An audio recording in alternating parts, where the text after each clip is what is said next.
Dengan perasaan khawatir, Abi kemudian menggendong gadis itu dan membawanya masuk ke dalam mobilnya. Saat dalam perjalanan, sesekali Abi memandang wajah gadis itu, wajah pucat karena kedinginan. Kenapa aku bisa bertemu dengan gadis ini lagi? Benar-benar merepotkan saja, batin Abi.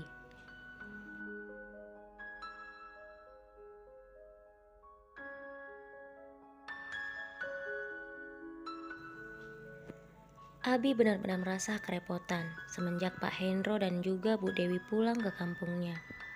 Saat sampai di depan rumah, dia harus turun untuk membuka pagar, lalu memasukkan mobilnya dan kembali menutupnya lagi. Biasanya itu semua dilakukan oleh Pak Hendro, tapi kali ini dia harus melakukannya semua sendiri.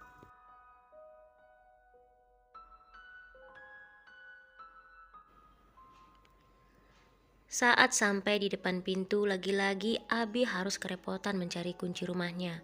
Dan begitu pula saat dia membuka pintu rumah sambil menggendong gadis itu. Ya Tuhan, tidak adakah yang bisa membantuku? Kuharap Tuhan mengirimkan seseorang bisa menggantikan Pak Hendro dan Bu Dewi, batin Abi.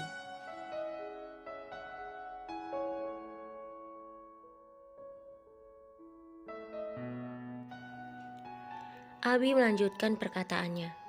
Apa mungkin gadis ini kutaruh dulu di lantai? Lalu aku membuka pintu rumah ini. Tidak, tidak boleh. Bisa-bisa dia semakin sakit karena masuk angin. Abi pun dengan sekuat tenaga membuka pintu, sambil menggendong gadis yang sama sekali tidak dia ketahui namanya.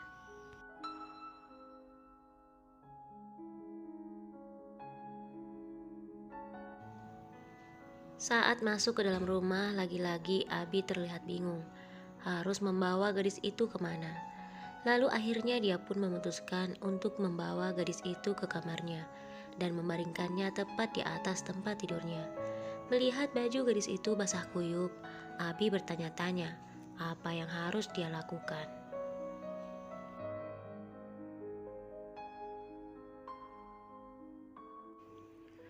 Pertama-tama Abi berusaha membangunkan gadis itu, tetapi gadis itu tidak juga bergerak. Lalu Abi berjalan menuju ke ruang pakaiannya. Dia mencari kemeja panjangnya untuk gadis itu. Setelah itu Abi kembali dan melihat gadis itu sama sekali tidak bergerak. Setelah berpikir cukup lama, akhirnya Abi memberanikan diri untuk membuka baju gadis itu.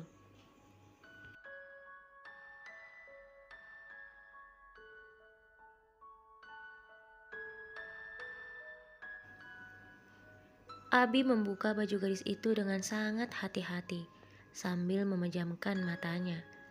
Abi melakukannya dengan sangat hati-hati karena Abi takut dia salah memegang sesuatu. Setelah cukup lama dan sangat perlahan, baju gadis itu pun berhasil dia buka.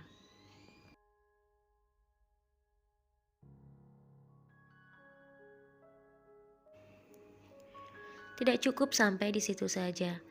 Abi harus kembali memakaikan kemeja berwarna putih miliknya yang sudah disiapkan untuk gadis itu. Tentu dengan cara yang sama, dengan perlahan dan sangat hati-hati.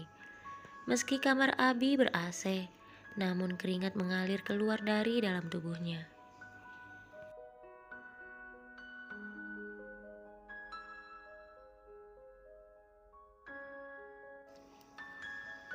Memakaikan baju gadis itu sudah selesai.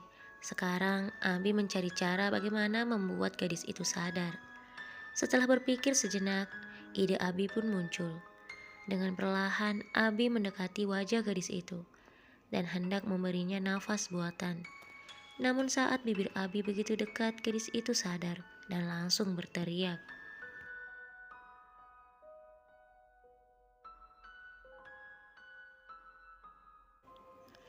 Tentu saja hal itu membuat Abi sangat kaget. "Ah, apa yang kamu lakukan?" teriak gadis itu. Abi berdiri dan membuang muka. Setelah itu, Abi kembali melihat gadis itu. "Apalagi kalau bukan membuatmu sadar?" Gadis itu tidak percaya begitu saja dengan perkataan Abi. Dia melihat seluruh tubuhnya. "Ah, kamu telah merebut kehormatanku," kata gadis itu sambil menangis.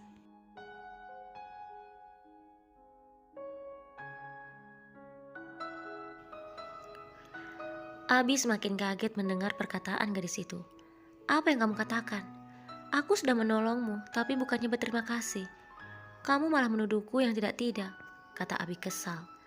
Gadis itu kembali berkata, lalu bagaimana dengan bajuku? Kamu pasti sudah membukanya dan...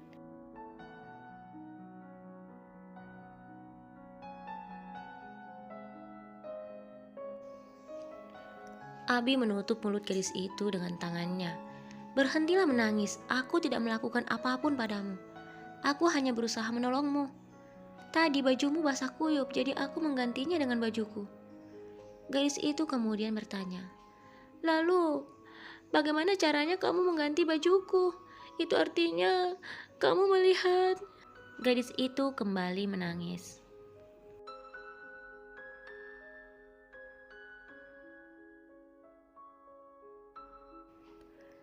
Abi berusaha menenangkan gadis itu. Aku tidak melihat apapun. Aku melakukannya dengan menutup mataku. Gadis itu berhenti menangis dan menatap Abi penuh dengan tanda tanya. Benarkah? Abi mengangguk. Iya benar. Apa perlu aku mempraktekkan bagaimana cara aku melakukannya?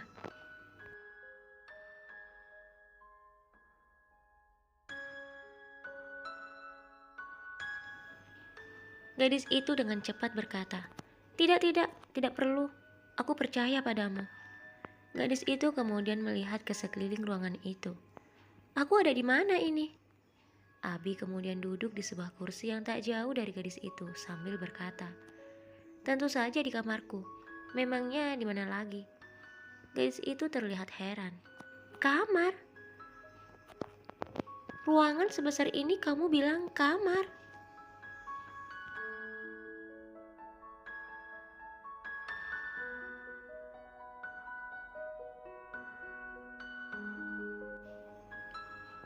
Abi berkata dengan santai. Ruangan yang ada tempat tidurnya, kamu pikir apa kalau bukan kamar? Ruang tamu? Gadis itu seakan begitu kagum melihat kamar Abi yang begitu luas. Wah, itu artinya kamu benar-benar orang kaya. Kamarmu saja sebesar ini. Abi hanya menggelengkan kepalanya mendengarkan perkataan gadis itu.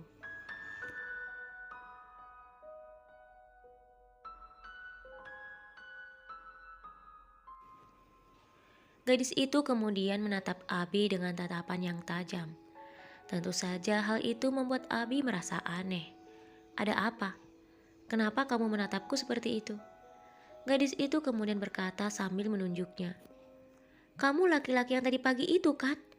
Yang hampir saja menabrakku dengan mobil mewahmu itu? Abi berkata dengan santai. Kalau iya, memangnya kenapa? Bersyukurlah, aku menolongmu. Jika tidak, kamu mati kedinginan di sana. Gadis itu kemudian terdiam.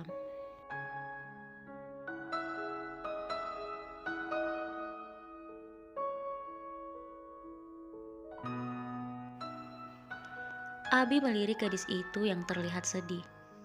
Sebenarnya kamu ini siapa? Kenapa hujan deras seperti itu berada di luar? Gadis itu berkata sambil menunduk.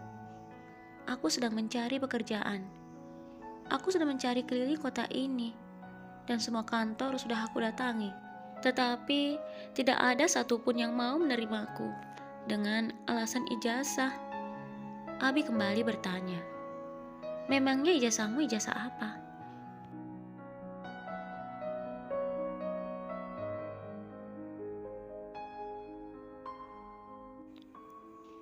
Gadis itu menunjuk tasnya.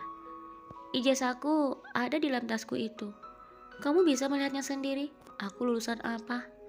Mereka benar-benar keterlaluan. Mereka sama sekali tidak mau menerimaku hanya karena ijazahku.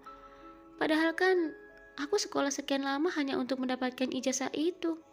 Bahkan ibuku menghabiskan uang hanya untuk membiayai sekolahku.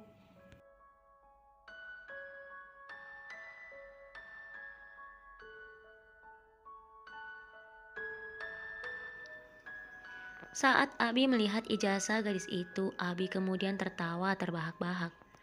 Kamu melamar pekerjaan di semua kantor di kota ini dengan menggunakan ijazahmu ini. kata Abi sambil tertawa. Gadis itu tidak mengerti mengapa Abi mentertawainya. Memangnya kenapa? Apa yang salah dengan ijazahku itu? Abi kembali tertawa. Tentu saja mereka tidak menerimamu dengan ijazah hanya lulusan SD. Kalau kamu mau bekerja di kantor atau di perusahaan, kamu harus memiliki ijazah yang lebih tinggi, seperti sarjana.